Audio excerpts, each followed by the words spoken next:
À 27 ans, il casse le code impossible.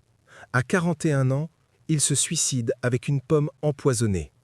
Alan Turing, le mathématicien qui a gagné la guerre et que la Grande-Bretagne a castré chimiquement pour avoir aimé un homme. Abonne-toi pour les héros que l'histoire a voulu oublier. 1939, la guerre éclate. Les Allemands utilisent Enigma, une machine qui génère 159 millions de combinaisons possibles. Chaque message militaire est crypté. Les Alliés sont aveugles. Turing arrive à Bletchley Park. 28 ans, mathématicien génial, socialement inadapté. On lui donne 6 mois pour casser l'incassable. Il ne déchiffre pas les codes. Il construit une machine qui pense. La bombe. La première intelligence artificielle de l'histoire. 1941. Enigma tombe. Les Alliés lisent tous les messages nazis. Convoi sous-marin intercepté. Bataille gagnée avant d'avoir commencé.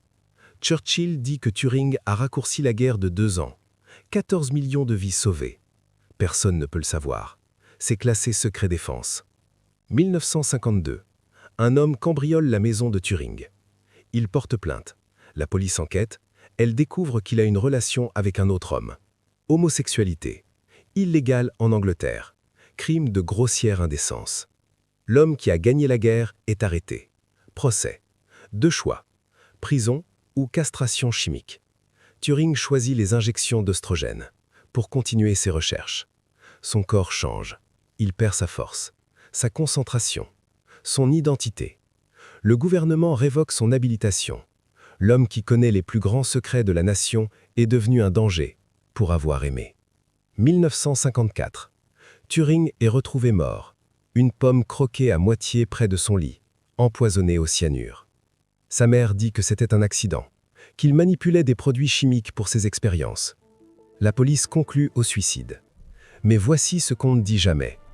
Turing adorait Blanche-Neige. Il répétait la phrase de la sorcière. « Trempe la pomme dans le poison ». Était-ce un suicide ou un dernier acte poétique? On ne saura jamais. 50 ans plus tard, la reine Élisabeth II le gracie.